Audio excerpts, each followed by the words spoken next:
Coco Chanel never set out to change the world. She wasn't dreaming of fame or of fashion revolutions. She wanted one thing: to breathe.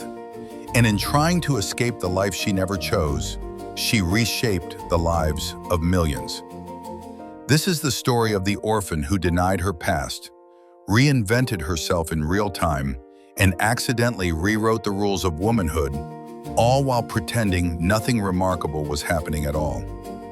Before she became Coco, she was Gabrielle, a girl with no lineage, no protection, and nothing glamorous about her beginnings. Her rise wasn't destiny, it was escape velocity. She rarely spoke of her childhood. She polished it with myths, the way she later polished pearls. But truth has edges, and they cut through silence. To understand why Chanel cut away corsets, ornamentation, and the frills of the old world, you have to step into the place she spent her life trying to erase. She would never admit it, not even when her name shone above Rue Cambon in gold. But Chanel's rebellion began in the stone corridors of Aubazine, the convent orphanage that received her after her mother's death. She was 12 when her father left her and her sisters there. 12, old enough to understand the finality of a closing door, young enough to hope it might open again. It didn't. He never wrote. He never returned, not even after she became famous. She remembered the moment only as a sensation, the gate closing, the silence thickening, the sour clarity of being left behind. Years later, running her fingers across the stiff cloth of a prototype jacket, that sensation still flickered, not as memory, but as static in her bloodstream. At Aubazine, she learned discipline, precision, geometry. Black and white weren't colors, they were rules. Austerity became the skeleton of her future aesthetic, but she denied all of it. She reinvented her father as a romantic wanderer who sailed to America. She claimed noble roots, distant relatives, anything to avoid poverty's fingerprint. Denial wasn't dishonesty, it was armor. When she finally left Aubazine, she didn't ascend, she drifted. A seamstress, a cabaret singer with a stage name and a thin voice. An amusing anomaly in the circles of wealthy men who found her sharp, magnetic, impossible to ignore. Those men opened doors. Chanel walked through them with surgical attention. In Balsan's stables, she borrowed men's jackets and felt her lungs expand. In aristocratic salons, she watched women dressed like decorative statues, corseted, ornamented, immobilized. It reminded her of confinement, so she designed for breath, for movement, for escape. She didn't storm high society, she made it look outdated. First they mocked her, then they copied her, then they paid her. Her rise wasn't loud, it was inevitable. The House of Chanel became an empire, perfume, couture, a new vocabulary of elegance. Chanel stepped into global fame with the poise of someone who had reinvented every part of herself. But fame invites excavation. As journalists probed her history, the stories she told about her childhood began to unravel. The dashing father she described, the man who built fortunes abroad and promised to return, never resurfaced.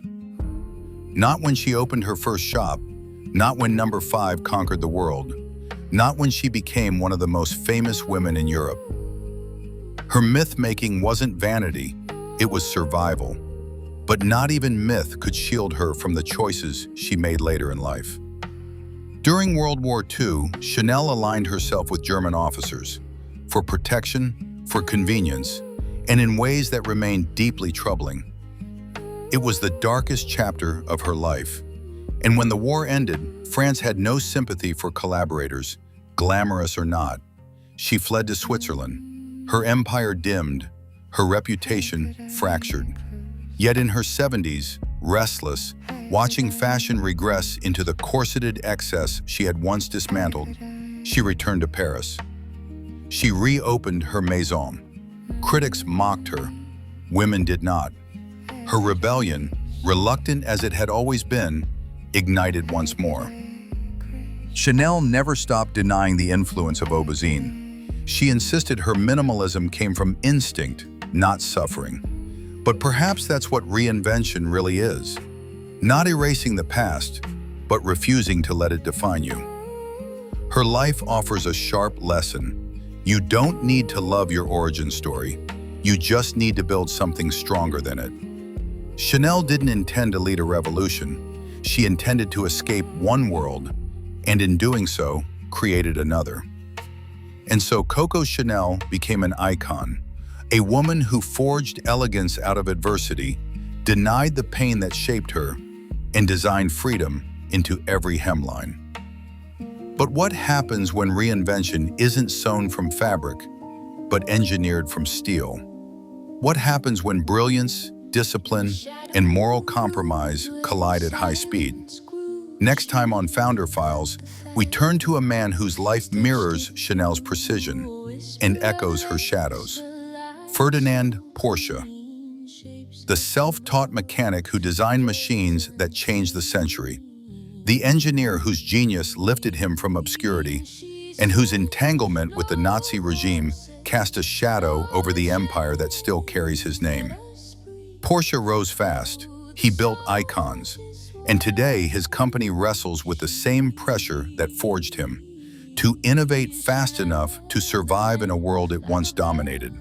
From a convent's silence to the roar of an engine, our next founder shows how invention and consequence often travel in the same chassis. Now I want to hear from you. Which founder, company, or rise and fall story should we cover next? Drop your ideas in the comments, and it might just become the next episode of The Founder Files.